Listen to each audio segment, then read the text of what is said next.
Timnas Indonesia U20 kalah telak oleh Iran 0-3.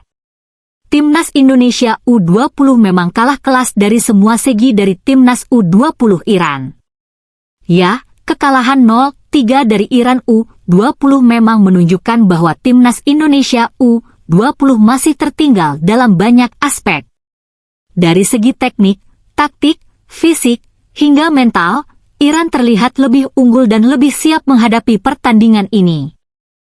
Perbedaan kualitas ini sebenarnya bukan hal mengejutkan, mengingat Iran adalah tim dengan sejarah panjang di level Asia. Mereka punya sistem pembinaan pemain muda yang lebih matang dan pengalaman bertanding di level tinggi. Sementara itu, Timnas Indonesia U20 masih dalam proses pembangunan tim dan adaptasi dengan persaingan di level Asia. Yang terpenting sekarang adalah bagaimana pelatih dan pemain bisa belajar dari kekalahan ini. Evaluasi harus dilakukan secara menyeluruh agar di pertandingan berikutnya timnas bisa tampil lebih baik.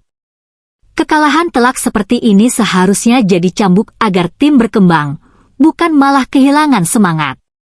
Semoga Garuda Muda bisa bangkit dan menunjukkan performa lebih baik di laga berikutnya. Kita harus objektif. Jika ingin bermain di level Asia dan dunia, memang Timnas Indonesia U20 harus juga mencari bibit-bibit yang selevel. Seperti mencari pemain-pemain keturunan yang memiliki kualifikasi Asia dan dunia. Setuju? Jika Indonesia ingin bersaing di level Asia bahkan dunia, maka kualitas pemain yang direkrut juga harus selevel dengan standar tersebut. Mencari pemain keturunan yang memiliki darah Indonesia tetapi telah terbiasa bermain di kompetisi Eropa atau liga berkualitas tinggi bisa menjadi solusi untuk meningkatkan kualitas tim secara instan. Kenapa pemain keturunan bisa menjadi solusi? Pengalaman dan mentalitas.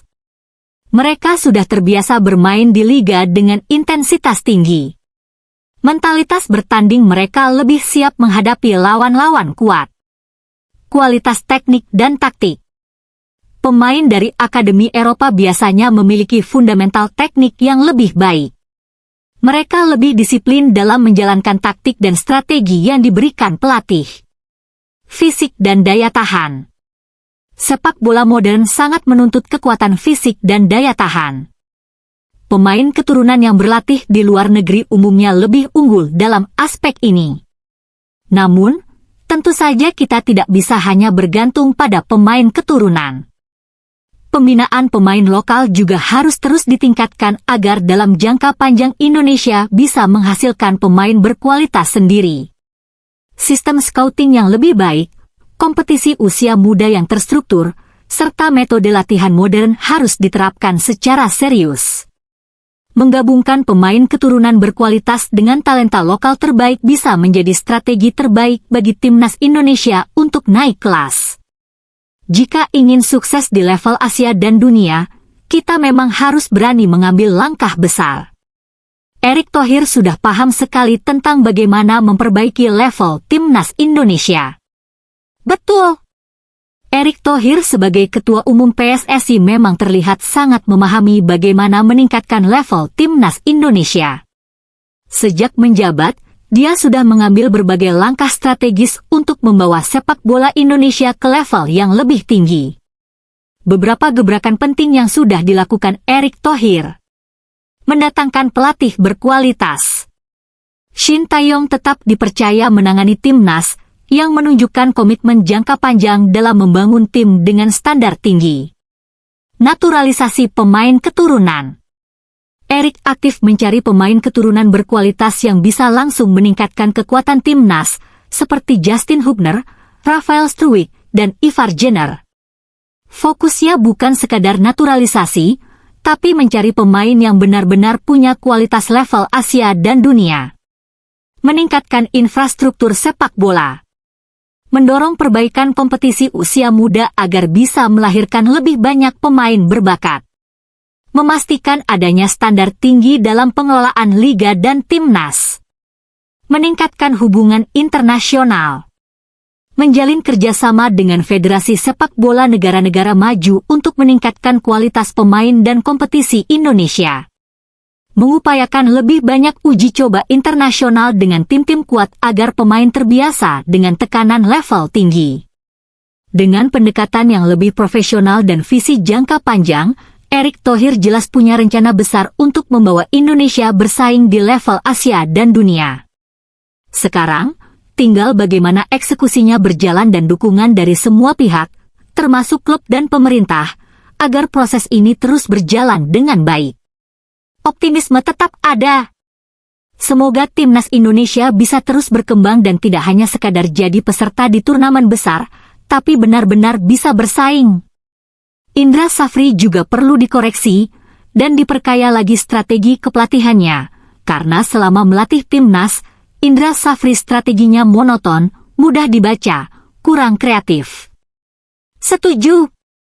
Indra Safri memang pelatih yang punya banyak pengalaman di timnas kelompok umur, tapi jika ingin membawa timnas U20 ke level yang lebih tinggi, dia harus lebih fleksibel dan inovatif dalam menerapkan strategi. Beberapa kekurangan yang perlu diperbaiki. Taktik yang terlalu monoton. Indra Safri sering mengandalkan pola permainan yang sama dalam setiap pertandingan. Lawan yang sudah menganalisis pola permainannya bisa dengan mudah mengantisipasi strategi yang digunakan. Kurangnya adaptasi saat pertandingan berjalan. Saat menghadapi tim yang lebih kuat, perubahan strategi di tengah pertandingan sering terlambat atau bahkan tidak dilakukan sama sekali.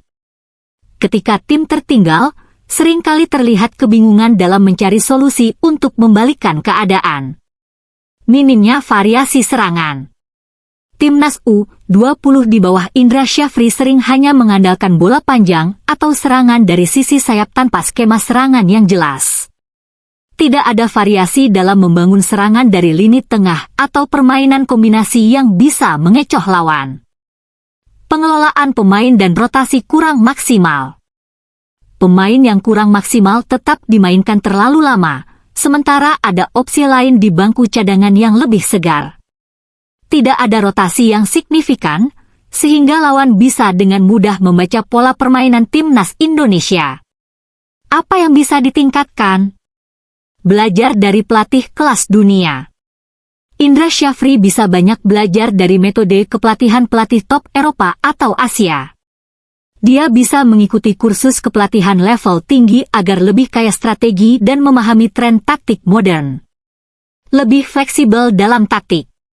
Timnas butuh variasi taktik, tidak hanya mengandalkan bola panjang atau serangan dari sayap.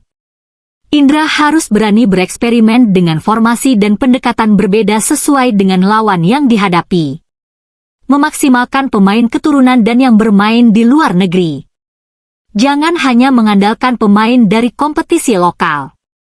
Pemain keturunan dan yang bermain di luar negeri bisa membawa gaya permainan baru yang bisa memperkaya strategi tim. Manajemen pertandingan yang lebih dinamis. Saat tim dalam kondisi sulit, harus ada perubahan strategi cepat, baik dalam pergantian pemain maupun pendekatan taktik agar tim bisa lebih kompetitif. Kalau Indra Safri bisa memperbaiki kelemahan ini, timnas Indonesia U20 bisa lebih bersaing di level Asia, bahkan dunia.